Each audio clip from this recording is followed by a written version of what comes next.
청와대와 검찰의 대립 양상, 집권 여당과 검찰 간의 전면전으로 비화되는 모양새를 보이고 있습니다. 이런 가운데 제1야당이죠. 한국당에서는 나경원 원내대표의 불신임을 두고 개파 갈등 재현되는 게 아니냐, 이런 우려의 목소리도 나오고 있습니다. 복잡합니다. 정치권 상황. 이럴 때 정치 코스의 해결책 들어보는 시간 참 중요할 것 같아요. 노무현 청와대에서 2년간 정책실장을 지내셨죠. 같은 기간 민정사회 수석까지 역임하셨던 문 대통령과 머리를 맞댔던 분입니다. 자유한국당 비대위원장으로 유명하셨던 분이죠. 김병준 전 위원장 연결했습니다. 위원장님 나와 계십니까?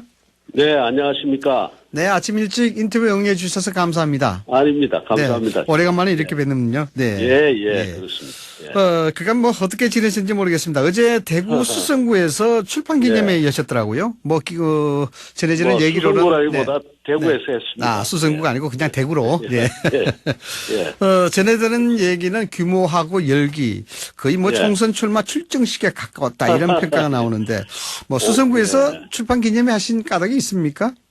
아니, 제가 이제 수성구 출마는 이제 알려진 것처럼 접었습니다. 네, 그렇죠. 네.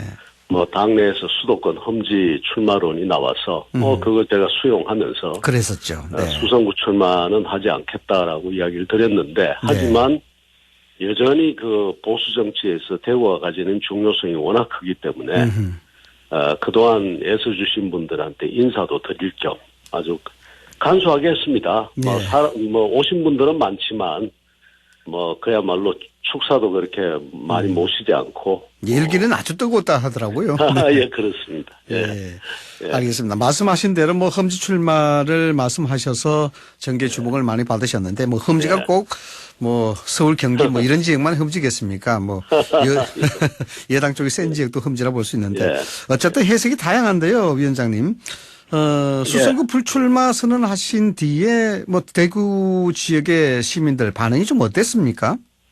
이제 섭섭하다는 말씀이 많고요. 네. 이렇게 되면은 이제 수성갑의 그 양상이 좀 달라지지 않느냐, 선거 양상이. 그렇게 걱정하시는 분들도 있고, 하여간 좀 섭섭해하는 분들이 많아서 어제 사실은 일종의 위로 자리를 겸한 그런 자리였습니다. 예. 네. 위원장님, 혹시 말이죠, 정가 일각에서는 김부겸 의원의 대항마로 위원장님을 수성갑 공천할 수도 있다, 이런 전망도 나오는데, 만약에 혹시 제안이 오신다면 받아들일 마음은 있으십니까? 지금으로서는 제가 하여튼 출마는 안 하겠다고 지금 이제 어제도 또 다시 한번 또 확인을 했습니다. 네. 그래서, 저로서는 이제 그 뜻은 완전히 접었다고 봐야 되겠습니다. 네. 보수 진영으로 보면은 위원장님께서도 지적하셨습니다만. 근데 여기가 사실은 쉽지 않은 지역인데. 네, 그렇죠. 네. 이제 아무래도 이제 수도권이 너무 어렵고 하니까, 저보고는 그래도 비대위원장으로서 당을 대표했던 사람이, 아무래도 좀 더 험한 데 나가야 되지 않겠느냐. 네. 그렇게 이야기하시는 것 같습니다. 혹시 김부겸 의원과 총선에서 맞대결 하신다면은 총선에서 상당히 빅매치가 될 것 같은데요. 예. 쭉 그렇게들 이야기를 하셨는데, 이제, 이 잠정적인 말하자면 그 여론조사에서 격차가 너무 많이 벌어지니까, 이제 쉬운 지역이다, 이렇게 결론을 내린 것 같습니다. 쉬운 지역이다. 예, 알겠습니다. 자, 당내 상황 좀 짚어보겠습니다. 위원장님께서는 어제인가요? 진박 공천 혜택 본 사람들 내년 총선 출마 말아야 된다, 이 얘기. 진짜 파장을 좀 낳고 있는 것 같은데요. 이한국 퀴즈로 20대 총선을 참패했다, 이런 말씀도 하셨습니다. 이 말씀 갑자기 꺼내신 이유가 어떤가요? 자유한국당이 지금 사실 이제 국민들이 지금 많은 국민들이 정부 여당을 좀 비판해 주기를 원하고 심판해 주기를 원하고 있습니다. 그런데 이제 그러면서 자유한국당에 대해서 심판자로서의 자격이 있느냐를 계속 묻고 있습니다. 심판자로서의 자격이 있느냐. 그러니까 그게 이제 비호감도가 60%가 넘는다는 것이 일단 국민들 입장에서는 부정적이죠. 당신들이 심판자로서의 과연 자격이 있느냐라는 건데, 여러 가지 이유가 있겠습니다만 총선을 앞둔 시점에서 이야기를 하자면 결국은 인적 쇄신입니다. 결국은 인적 쇄신이다. 인적 쇄신이고 그 인적 쇄신의 핵심은 사실 수도권 같은 지역이 아니고 쉽게 당선이 되는 대구 경북 지역을 포함한 영남 지역에 있습니다. 네. 그래서 그 영남 지역의 인적 쇄신을 지금 요구하고 있는데 실제로 네. 영남 지역에 특히 대구 경북 지역, 대구 지역을 보면 지난번 20대 공천이 굉장히 불공정한 부분이 많았습니다. 그 네. 공천이. 네. 소위 이한구 위원장이 이제 그 일방적인 공천을 해서 그랬었죠. 당시에 네. 사실은 지역 주민들도 대단히 그 반발하는 그런 공천을 했고 네. 그럼에도 불구하고 이분들이 또 어쩔 수 없는 정치적 메커니즘에 의해서 당선이 됐거든요. 네. 그러니까 이런 불공정한 공천에 의해서 당선된 분들이 이 지금 당에 있는 한 이 자유한국당이 정의와 공정을 이야기할 수가 없다는 겁니다. 네. 그런 점에서 이분들은 좀 물러나 줬으면 좋겠다. 자진해서 네. 과거를 정리하는 입장에서 우리가 왜냐하면은 과거를 정리한다는 게 그렇지 않습니까? 네. 반성이 있어야 되고 자성이 있어야 되는데 또 그 반성은 행동으로 나타나야 되고 네. 본인들은 억울해할 겁니다. 나 열심히 했고 나는 공천받아서 당선됐는데 이렇게 이야기를 하지만 때로는 정말로 국회의원 감이고 그다음에 정치 지도자들이라면은 때로는 억울하더라도 대의를 위해서 물러설 줄 알아야 됩니다. 네, 대의를 위해서. 네. 예, 그래서 이번에 좀 물러나 줬으면 좋겠다. 못 물러나면 당이 쇄신을 하고 네. 당이 쇄신을 못하면 대구 시민들이 심판을 해야 된다. 결국 자진 불출마가 안 되면은 황교안 대표가 어떤 결단을 내려야 된다 이런 말씀이시네요. 네, 내려야 되고 만일 그렇게 당이 그렇게 못하면 대구 시민들이 들고 일어나서라도 네. 이런 건 바로 잡아야 된다. 그렇지 않으면은 이분들이 어떻게 말하자면 모두 다 불공정의 대명사처럼 돼 있는데 지난번 그 20대 공천에 네. 이런 분들이 대구 경북의 얼굴이 될 수는 없지 않느냐. 네. 위원장님 말씀하시는 것은 뭐 중진들 즉 선수를 이야기하는 것보다도 여기에 뭐 초선이든 재선이든 네, 당시 공천에 관계된 사람들은 자진해서 불출마해야 된다 이렇게 보시는 거예요. 사실 저는 말이죠. 네. 저는 꼭 선수가 문제가 아니라고 보고요. 네. 선수보다는 그 과정이 이제 불공정한 부분들이 있어서 그것을 말씀드리는 거고요. 그 다음에 네.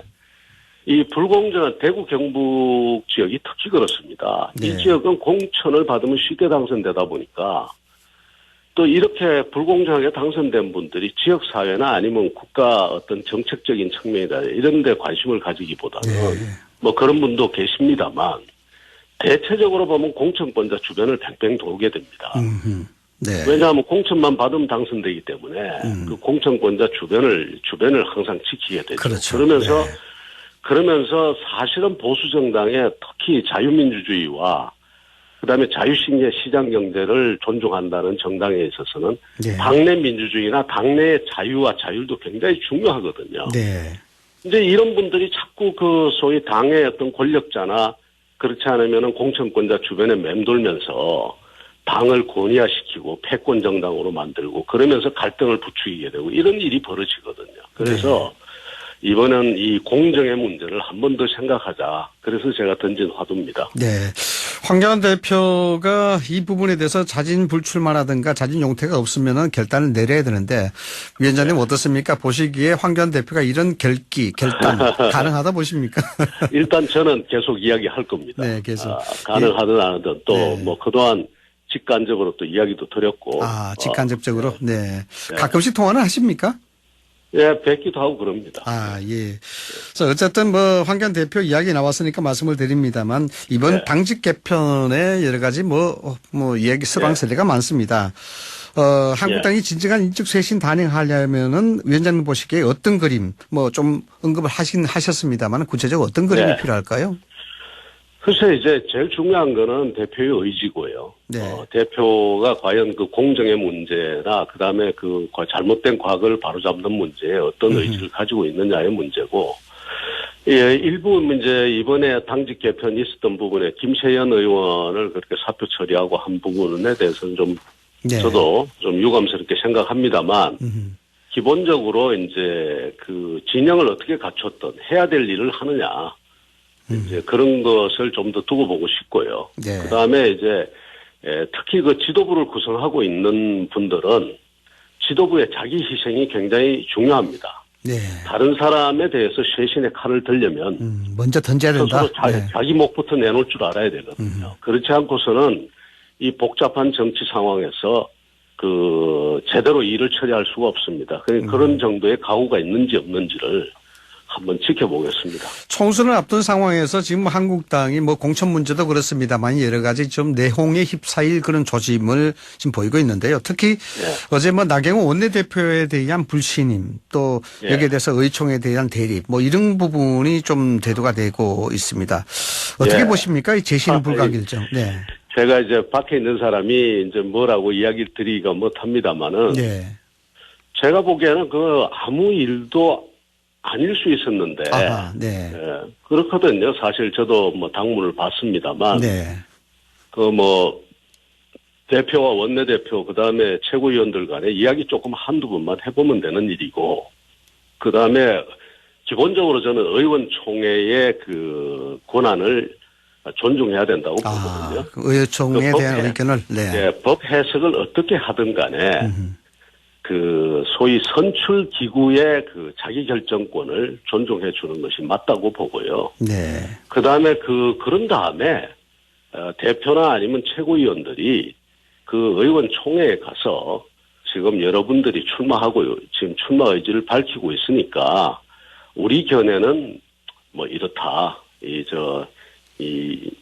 임기를 연장하지 않는 것이 맞는 것 아니냐 이렇게 발언하시면은 자연스럽게 저는 거기 의원들이 연장해야 된다고 이렇게 주장하고 나올 분들이 별로 없습니다. 이 정치적으로 풀 수 있는데 그렇게 못했다는 말씀이시군요. 네. 소위 말해서 제가 굳이 표현을 하자면 말로서 해도 되고 마이크를 들고 해도 되는 이야기를 해도 되는 일을 이걸 가지고 칼로 자르듯이 자르려고 하니까 이제 문제가 된 것 같다 이런 생각이 듭니다. 그렇군요. 그래서 얼마든지 이런 별일 아닌 것처럼 서로가 충분히 말 몇 마디 하면 서로 될 일인데. 네.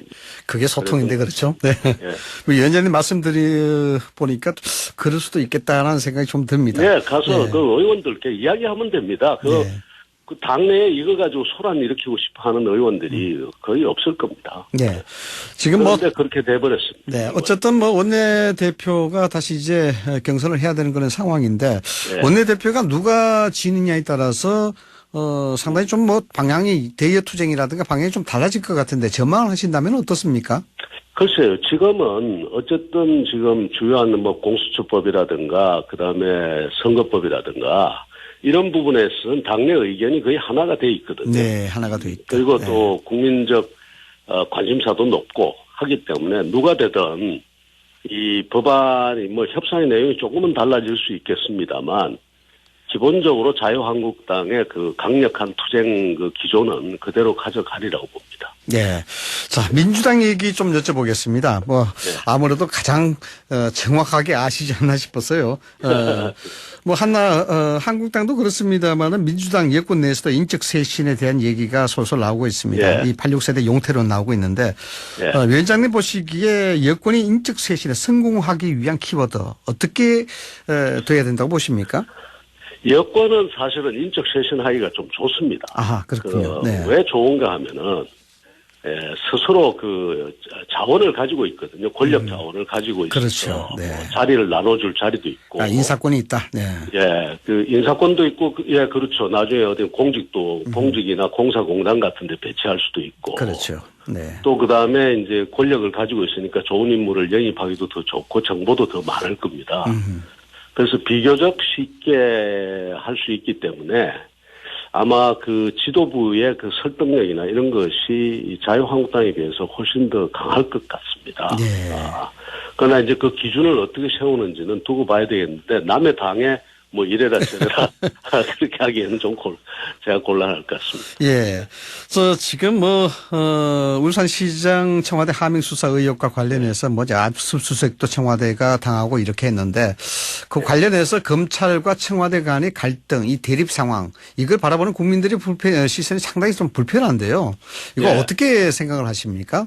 국민들께서 이제 좀 어떻게 보면 그동안 잘 보지 못했던 모습이니까 좀 의아해 하시는 분들도 있겠습니다만 사실은 이렇게 돼야 되는 거 아니겠습니까? 네. 그 검찰이 대통령 말씀대로 살아있는 권력, 그렇죠. 네.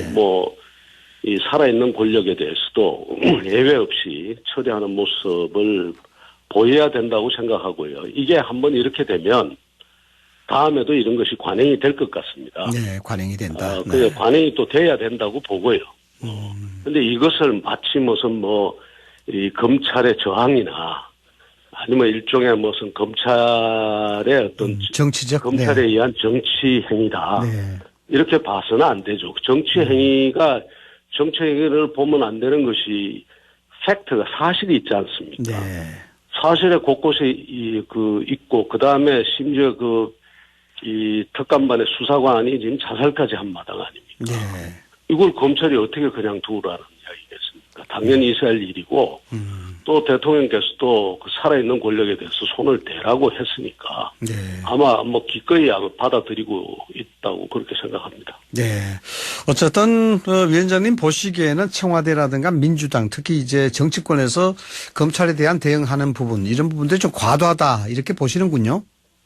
예, 검찰이 어떻게 보면은 그야말로 처음으로 네. 아니면 오래간만에 이 검찰다운 권력에 대한 검찰다운 모습을 보여주는 것 아닙니까? 네. 그래서 저는 칭찬하고 싶습니다. 네, 알겠습니다. 마지막 하나만 좀 여쭤보겠습니다. 네. 결국 정치권의 화두가 되고 있고 또 앞으로도 화두가 될 얘기인데 보수 통합 얘기입니다. 예. 이야기가 나왔다 좀 잠잠해진 상황인데요. 예, 원내대표 네. 결국은 연동형 비례대표제가 어떻게 되느냐. 이게 아마 관건이 안 되겠습니까? 아하, 네. 법이 통과되느냐 안 되느냐. 통과되더라도 비례대표 의석을 과연 어느 정도 두느냐에 따라서 통합 논의가 탄력을 받거나 아니면 탄력을 잃거나 그렇게 될 가능성이 크다고 봅니다. 다만 제가 또 한 가지 우려하는 것은 다른 조건이 다 같다면 네. 지금 현재 자유한국당의 지금 당직 개편이라든가 그다음에 여러 가지 지금 일어나는 일들이 아마 통합의 상대가 보기에 그렇게 말하자면 유쾌해 보이지 않을 수가 있습니다. 네. 그러니까 본인들이 과연 지금 당직도 저렇게 말하자면 대표의 친정 체제를 강화하고 네. 또 특히 이제 친박이라고 하는 그런 부분들이 강화되는 것 같은데 여기에 우리가 들어가야 되느냐라는 생각을 할 수도 있죠. 네. 그래서 그 부분을 좀 우려합니다. 네. 말씀드린 김에 한 가지 제가 깜빡했는데 네. 저는 대구 경북 지역에 이제 제가 이야기하니까 어떤 언론에서는 친박 이런데 친박이 아니고 저는 어제 이야기 드린 거는 네. 대구 경북 지역에 이제 소위 불공정한 공천을 받은 사람들 그런 분들을 주로 이야기. 친박에 국한되지 않고 불공정한 공천을 받은 친박이라는 게 사람들. 다가 아니라 네. 이 대구 경북 지역에 그런 분들을 향해서 어제 이야기를 했습니다. 혹시 말이죠, 위원장님께서 염두에 두고 계시는 지역이 있습니까? 아직 없습니다. 아직 없습니까? 지금 제가 수성갑은 이제 당에서 저는 사실은 대구 경북 지역에 자유한국당이 뿌리가 또 영남에 크게 이제 두고 있으니까 네. 영남 정당에 이 지도자가 여러 사람 필요하다는 생각에서 그랬는데 그것만 지금 일단 하여튼 접었습니다. 네, 알겠습니다. 아침 일찍 인터뷰 응해 주셔서 다시 한번 감사의 말씀 드리겠습니다. 네, 감사합니다. 지금까지 김병준 자유한국당 비대위원장이었습니다. 고맙습니다.